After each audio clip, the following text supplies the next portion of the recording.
What is up, everybody? I'm Gogito, and I'm bringing you guys another playthrough of me playing Soul Leveling Arise. Yeah, this will be another part, or you could say another video or a part. I don't know. I'm just starting this. Maybe it will be a series that I do that, so I just show you guys how I play, and you just see my playthrough. So yeah. Honestly, I don't know what to say at the moment, but for now, I'm just letting the screen load. Now, for the previous video that I actually told you guys of how you can farm or you can get experience much more faster, it's practically put all your stats into strength if you guys want to. It's not my suggestion. It's from another YouTuber that I watched that, and it's pretty useful if you want to level up faster and get many things much more easier and get a max level. Now that is just me saying the facts that it actually said, but I'm just doing my own way because I want all my stats to be balanced, but mostly my strength to be above it, so I can practically stay close to the original manga, which is practically of the soul leveling, which existed of course. So practically I'm practically sticking on to the manga. And also this entire game is also stick to the original manga, is not actually stick to the anime, which you all guys should know, or you haven't watched it or you have not watched it. You should actually read the manga itself. This is much more complex and actually has the original things. Now of course in the anime there are some things that are actually missing, like some things like the swords or many other things as well. So yeah, there are many things. So yeah, which I would kind of ignores or forgets. So yeah.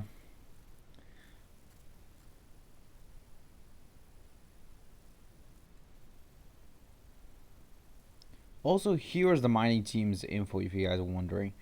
You can get upgrades as you continue to actually mine dungeons and gates, which you'll get if you actually claim them after defeating them multiple times, no matter what time is it. As long as it's in the timer. If you guys are actually late and the timer runs out, it means that you cannot actually get the gate itself, meaning that you have actually failed and you cannot do it again if I'm actually guessing correctly. Since I've actually not been at one moment on my playthrough, I actually lost one. It also gives you incredible amounts of experience to your team or mining team, which by allows to get much more things, and eventually the max level is actually 20. For now, my max level is 5, which I think is pretty good, and you can also get some things to be much more higher, like your XP gain from this, which if you of course were able to practically claim 3 gates, you were able to get as many experiences as you want from here. Of course, you will be many other things, almost like mining them, and you can also increase the difficulties I explained earlier. So yeah. But now I just want to actually go into the main story a little bit, or just focus on it, and many other things as well. But for now, I'm just gonna go grinding through the mines and the gates, so you all guys should actually be familiar with it. If I showed you in the previous video, if I not showed you how to battle with them, then I'll just show you now. If I showed it in the previous video, you can just skip this part if you guys want to, or you could just watch it as well, since it's practically showing you guys my team. Now you guys can actually start from the lowest or the highest ranking. Of course, as you continue to increase your powers, your team will also grow alongside your own characters. You can also level up your characters. You can also level up your character's weapons.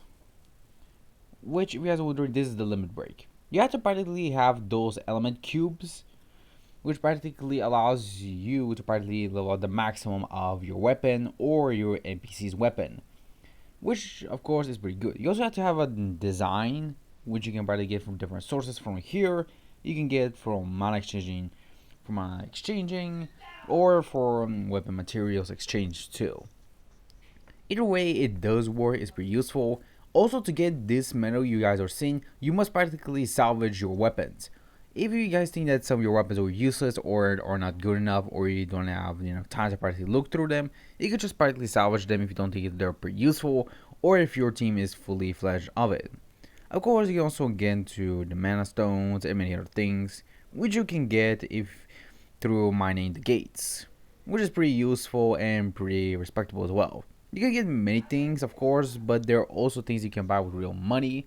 But I'm not doing that because I don't want to at the moment. I'm gonna do it maybe later, maybe, I don't know. It's just my opinion for now. But for now, this is my team. Everybody consists of practically SSR Hunters.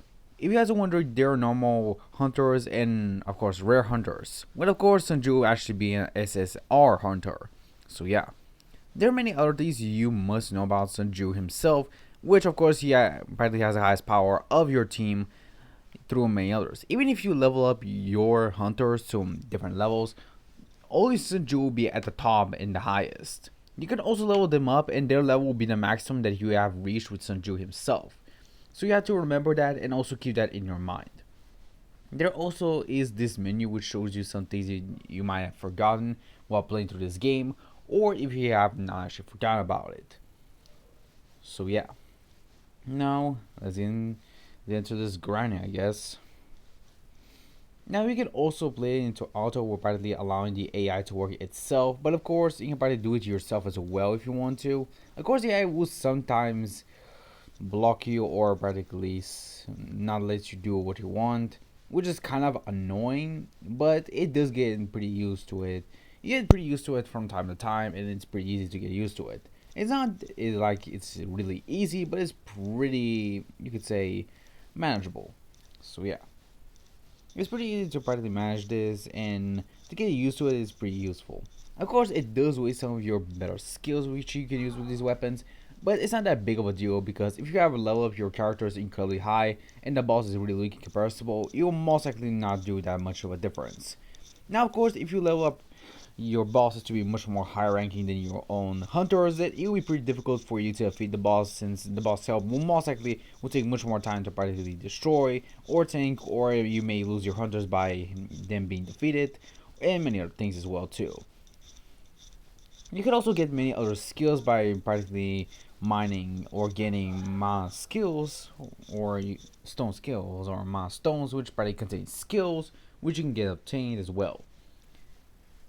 You also can do missions without actually knowing that you're doing missions. You can also get rewards and artifacts from these dungeons as you continue to increase their levels of difficulty, which is incredibly good because some of those can actually range from just regular to rare to super rare to epic and many others.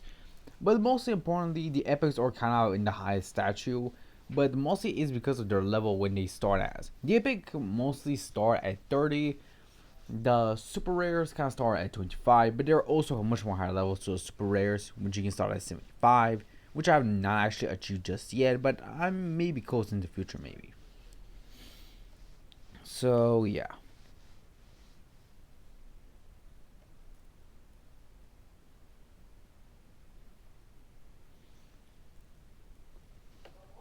There's also sometimes when this happens, yeah.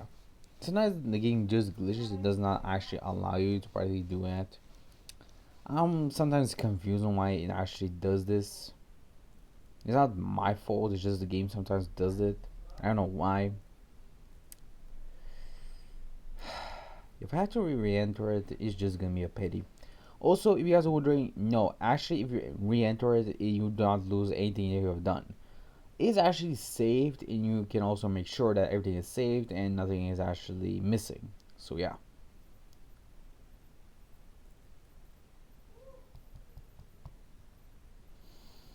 Damn. Well, I didn't actually think that this would happen in this video, but I guess it did. Hmm. Well, I'm into this, but I should maybe explain to you guys a little bit more about the Soul Leveling Arise. It's probably a pretty good game. You can actually play. You can play it on your computer or on many other devices. The game practically shows you can play on many other devices. You can play on your phone and many other things as well. You can also level up your characters, your hunters, and many other things. You also sell your hunters. I don't know if that is actually an option or not, but I think it is. I just not actually use it.